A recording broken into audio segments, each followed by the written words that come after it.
So I guess I left the gate open last night. They all got in here with the hay barn. They could have actually got out. I got to get a count on them here, make sure they're all here. But they found my hay and pretty much just stopped, I think. So, come on, little one. Anyway, we'll wrangle them all back into the pasture now. Come on. Look at this one. Right here. She's getting close. It's 27. So that's cool. Alright, let me get this sorted out. Well, as if I didn't have enough problems with mud. Everything being slick. Stupid cows. Just destroyed everything.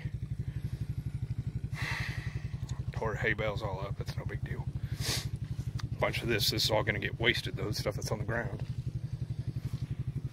Got them all back there. They were all 50 in here, so they didn't go far. I could have left. Glad they didn't. So stupid. Let's see, even in here, it's just tore up now.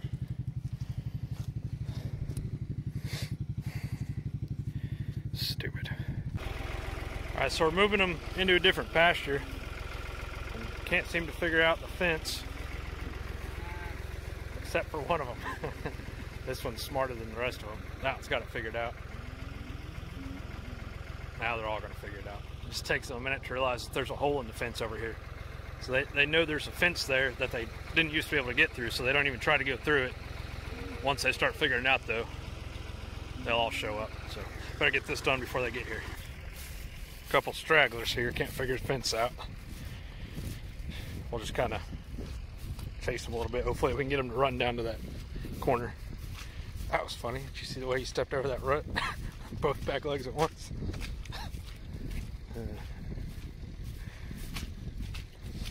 Silly little guys freaking out. They're like, how'd she get over there? Jeez. Hey, come on, let's go. You're in the wrong pasture, guys. Yeah, come on. Keep going. They remind me a lot of deer when they're this little. They're pretty slender looking. Come on. Let's go. The way they walk, like at this one's ears. Oh, confused by the hay rack, or the metal rack here. Come on. Alright. Come on. Good job, you're almost there. That one's really stuck now. Come on. Oh, come on. Come on, keep going. Wrong direction. Alright, I'll figure these guys out. I might just have to wrestle them and carry them. Let's see if I can get this one to go. I just picked them up, put them on the other side of the fence. Kind of hard to catch. Came all the way down here before I could get my hands on. Alright, we're gonna go get protein tubs and move those. Man, I was almost really irritated just now. I stopped with my front tire in this hole. Didn't even know it was there. And I went to back up and was spinning the tire, so that little bitty hole was enough to stop the tractor. I was actually able to use the bucket to push down on the ground and get the tire out of the hole. And you can see I just drug the bucket back until the tire was free. So I'm moving this mineral trough. It finally happened. I dumped it over off the bucket. So you guys have seen the way I carry that, just kind of leaning up on the front of the bucket.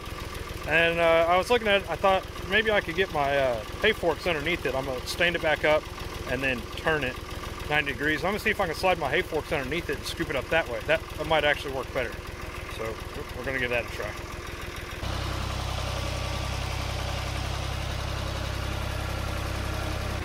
I just happened to stop and look down.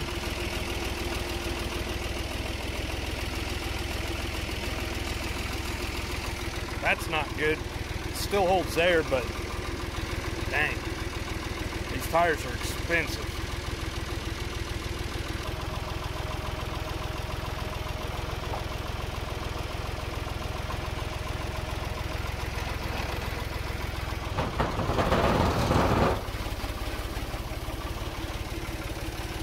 that worked pretty well. The neighbor's bulls seem to be a little bit interested in what just walked into this pasture. Hopefully he doesn't cause me any problems. Pretty good looking bull if he does though, I guess. Alright, I've been at that auction all day. That one that happens once a month that I like to go to. Check this little guy out. It's number 20's calf. Hang on just a minute, I'm going to check and see if it's a boy or a girl. It's a little bull calf. Steer rather. Still intact, so I guess I'll call him a bull calf for now. So that's cool. Let's go find his mama.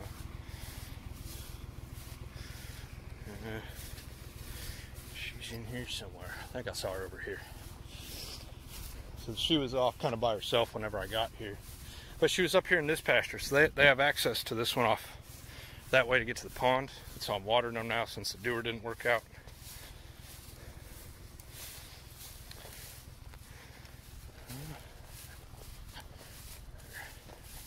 So this one, I've been expecting her for, oh man, I don't know, like a week and a half now, something like that. This ought to be her right here. Yeah. Number 20. Whoa. Hey there, mama. So, nice full milk bag on her. Calf's pretty spry, pretty healthy, so that's awesome. It's the only new one so far. Some of my black ones I'm expecting any day now. Who's this one? I think this is 30.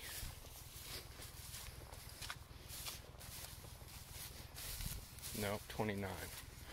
Okay, not her.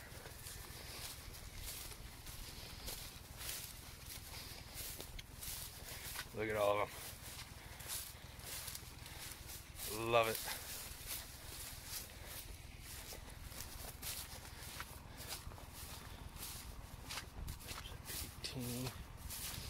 Well, anyway, 30's looking real close wherever she's at.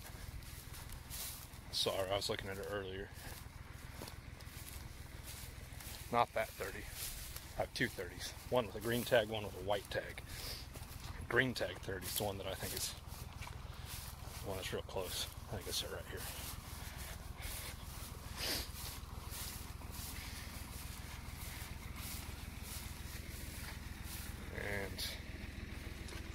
Alright, see that limp?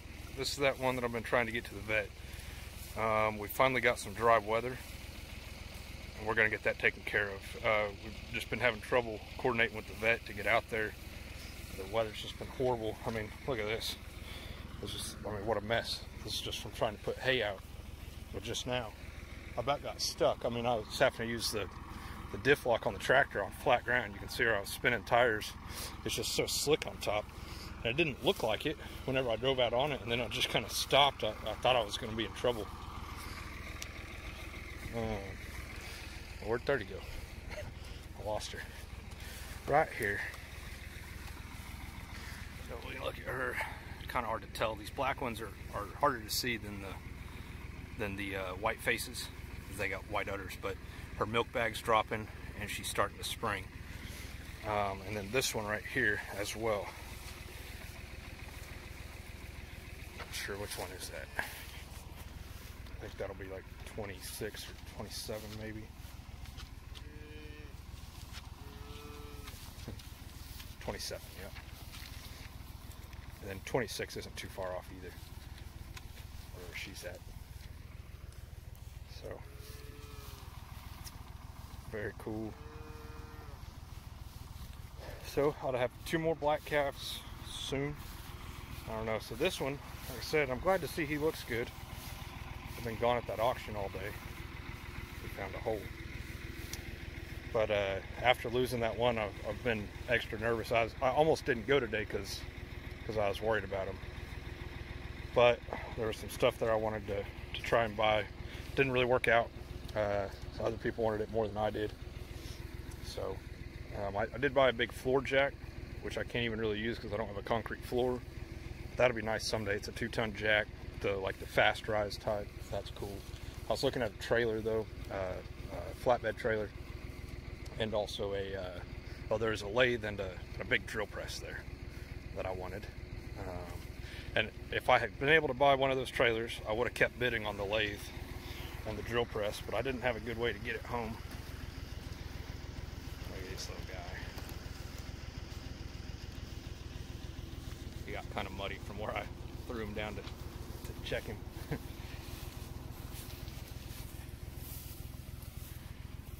Brand new, doesn't know what's going on. Anyway, so that's good to get back and find him alive and healthy, and Mama looks fine, so kind of a relief. Yeah. Alright, I'm gonna go get tractor put up. Alright, so while I was up north at that auction, and then when I drove back through Muskogee, I stopped and picked up a refrigerator. So I figured out how to get this one out of here. I'm not quite sure how it comes out. I'm seeing some screws down at the bottom. So I figure I'll take the doors off, take those screws out, and we'll see from there. Hopefully it just comes out. So I'll let you know here in a minute. Alright, refrigerator's in, it's plugged in. I don't know if you guys can tell, but it's sitting leaning back this way, and the adjustment to level it only tilts it backwards. I can't tilt it forward, so I'm gonna have to get some hardware shims, like framing shims, to put on the back side of it there. And then I've bought some trim, and I'll trim out all the way around it, just to dress it out a little bit better. I'll wait to do that though until I get it leveled, and then once I know exactly, I'll get it exactly in place, and then I'll trim it all out. So I've got insulation shoved underneath the bottom of it, because this again just goes to the outside, and then in the back of it, and then there's already insulation on the sides that I think will do okay. I may get some more insulation, something to just shove in the gap on both sides. This side's pretty tight right now, but I'll get it kind of centered up in there. I did have to switch the door so that it now opens on the left side. Ooh, LEDs, that's nice. First time I've opened it, I just plugged it in. So I got to take all this tape and stuff off. There's a film on here that I'm not supposed to give to babies or infants, because it says so.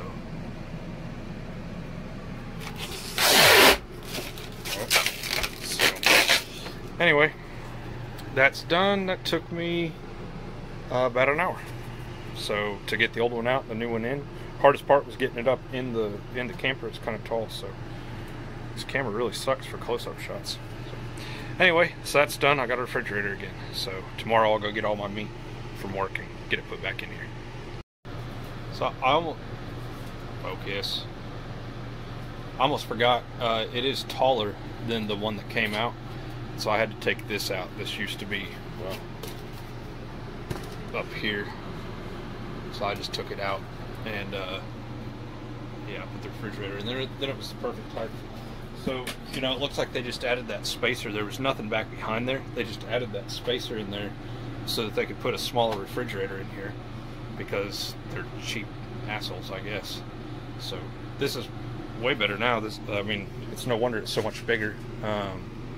It's a good 5 inches taller. So anyway, every time I have to work on this camper, I'm amazed at the shortcuts they take. And this is just another one. They put a little bit shorter refrigerator in here. That way they can upcharge you for like a deluxe refrigerator that's 5 inches taller. Like, why would they even make the short model when there's nothing up there? Like, there's nothing in the way. Just don't put that piece of trim there and put the full-size refrigerator in. But, you know, whatever. It's just the way they do things. Okay, one more thing. I was cleaning up and I couldn't find my impact driver, and so sometimes you just got to check the freezer, you know? You never know where stuff might end up. Mud all over my face. Sunday evening, beautiful day out, as you can see, short sleeves again.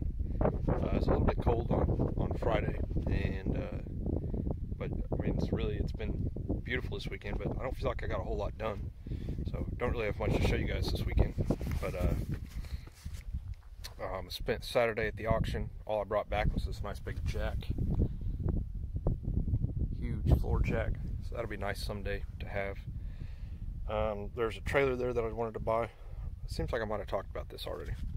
There's a trailer and a lathe and a big drill press, and if I had been able to buy that trailer, then I would have bought the lathe and the drill press as well. I did bid on them. Guy wanted them more than I did, and I didn't have a good way to haul them, was kind of the problem. So if I could have bought that trailer, then I would have had a way to haul them.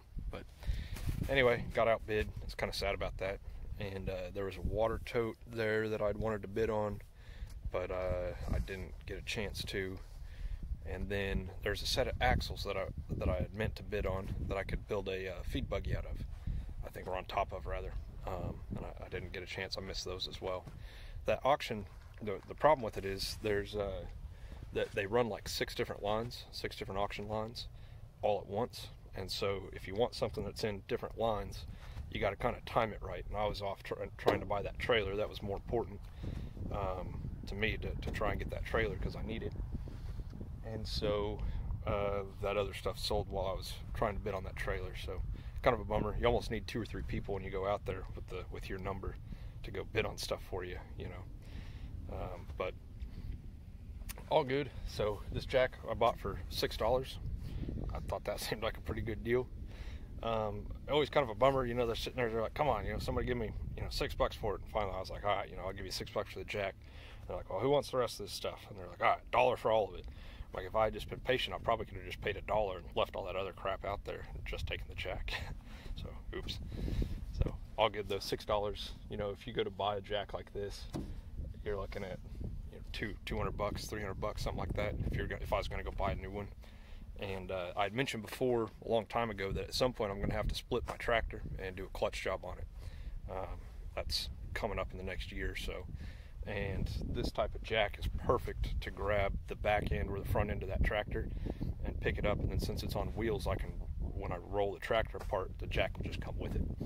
So that's I sat there and I watched it, and I was like, you know, I don't really need it. And I remembered I needed to do that clutch job eventually, and this will be the perfect tool for that. So I went ahead and bought it, $6. So I've got this big pile of crap, and it makes my little setup here look like I'm some sort of a meth head out here living in this trailer. People probably really judge me, my little white trash paradise out here. But and I had thought about hauling that off to Wheelers this weekend. On Friday I considered it, but I decided not to because we're working on a project at work, and when we're done with it, the material's shipped in some pretty heavy-duty palleting, and it's all constructed at like 10-foot long 2x6s, and I'm going to bring those home. So there's three different pallets. One of the other guys called dibs on the 2 smaller ones, and then I'm going to take home the bigger one, which kind of sounds like a bad deal, but it's the same amount of 2x6s, because the big one, they're doubled up. So each of us will take home 4 10-foot 2x6s and some other stuff in there. And so when we're done with that, we'll probably finish that either this week or next week. I'm going to build up 2 more of my troughs, my feed troughs, like the ones that I built before.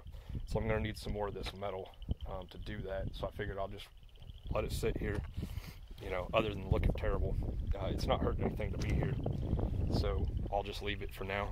And maybe next weekend, maybe the weekend after that, I'll build up those other feed troughs. And then after that, I will really have pretty much expended the useful metal, I think. There won't be much left of it that is usable for anything, I don't think. So at that point, I'll finally get all this hauled off and got rid of. So that'll be good. I'm tired of looking at all this. I gotta dig barbed wire, and there's still some stuff buried under there I gotta dig out of there. It's just kind of hard to get to because it's underwater. But Anyway, so we'll do that, you know, as soon as I can get that palleting in. Once we get everything offloaded off of it and assembled, then I'll have that. We'll have more feed troughs, and I need those because I mentioned before I'm going to break my herd up into 2 separate herds. One with the babies on the ground and the one that I'm still waiting on. And so I'll have to be feeding in 2 separate locations. And I've got these protein tubs out here. They're working good right now, but they're not quite going to last 2 weeks, I don't think, just to look at them. So they've been out there for a week and a day or two, but they're a little bit less than halfway eaten down, or a little bit more rather than halfway eaten down. So I don't think I'm going to keep doing that just because it's not cost effective. They are convenient, but they're expensive. So you can't see those, but they're sitting back off over here somewhere. I can see them, but anyway, so I'll have 2 different places that I'm going to have to be feeding protein for the remainder of the winter once I separate them out and get them sorted. So I'm going to need more feed troughs. I'm also going to need a second mineral trough, covered mineral trough. So I may, with the rest of that material out of the pallets, and I've got like 1 or 2 2x4s left over here that are still good. I may try to build up another mineral trough. So then I'll have 2 of those. We'll see. I don't know if I'll have the material to do another one, but we'll find out. And when I do it, I'm going to do the next one a little bit different, I think, or I'd like to anyway. Make it wider so that it doesn't fall over. But I don't have to use a T-post to hold it in place. That's just kind of a pain. One more thing I got to do. So, anyways, that's another thing I got to try and salvage some more of that metal for, is building another mineral trough. So, anyway, and what I was about to say actually is that I may put a protein tub out for them while there's only just a few of them, instead of trying to feed like pelletized protein out there for them. I may just put a feed tub or 2 out there and just let them do that. There won't be very many of them, so it should last a long time until there starts to get to be a lot more of them. You know, eventually they'll all be in there. So yeah, I don't know. I'll decide what I'm going to do with that at a later date. But at some point, though, I'm going to need more feed troughs. That's the point. And this metal's what's going to build it. So that's why it's still here. I still haven't fixed this tire. I've been talking to a guy on Facebook that has a whole set of some different wheels that I might buy. They're 20-inch wheels, so these tires won't work. But these tires are damn near bald, which sucks because they've only got like 25,000 miles on them, maybe 30. They were expensive. They have not held up well. Those are BFG KO2s. I do not recommend them on a 3/4 ton truck. I see a lot of guys running them on 3/4 ton trucks, and even 1 tons, dualies. Running them, it's a real expensive tire. They looked really good, but mine have just not held up well. So I will not be buying those again. So since I'm going to need new tires soon anyway, I don't feel as bad about having to replace them with a bigger. They're 20-inch rims. Like I said, these are 17s. So is that right? 17s? Yeah, 17s. So anyway, that's maybe I'll buy those from that guy. He's not too far away from me. I'll probably try and run and talk to him after work tomorrow. So anyway, it'll be kind of funny. They're actually they're Denali wheels, which I think will be funny to have on here because it says Denali on the they've got hubcaps on them that work kind of the way these do. Or are we? This plastic piece in the middle, these ones that I'm looking at, they're all chromed out and stuff, and it says Denali where my Chevy bow tie is on these. So I think that would be funny to have Denali wheels on my Z71 here. But just kind of I don't know. I get a kick out of it. People probably make fun of me for that too. But anyway, and then we'll have all new tires. So Yeah, so I don't know what tires to put on it once I get new wheels, or if I stick with these or the same size. So I still have to replace them at some point soon. They're getting bad. My driveway, let's just walk over here, is really, the end of it here is pretty nasty. I don't know why. This particular area just holds water like crazy. All of this, you know, I've got my gravel down, and it stays nice and solid. But right here at the entrance, it's real messy. And sometimes when I'm backing out of here, I'll actually lose traction just right here in this area. It's dried out because it hasn't rained at all this weekend, but so it's a lot better than it was. But just a few days ago, I mean, I'd start spinning the wheels just backing up through here, and then I always kind of get into the other side of the road there. And a lot of times, you know, wheels will be spinning over here, just trying to, you know, go to work or something. So, I mean, this isn't even, it's a road, but there's just no tread left hardly on those back tires especially. So it's embarrassing. I need four-wheel drive to drive on a road. Anyway, that's a problem. So I need something better. I've been looking at the Nito Ridge grapplers, I think, or something like that. I think is what they're called. They look pretty good. I saw some on a 3/4 ton work truck today while I was in town, and it's a truck with like a logo on the side of it, some sort of contracting company. So I figured they probably buy tires at work. And one of my buddies at work had mentioned that as well as a good tire. So maybe we'll try that. I don't know. Anyway, I guess I'm done for the day. Nothing else to do really. So see you guys next week.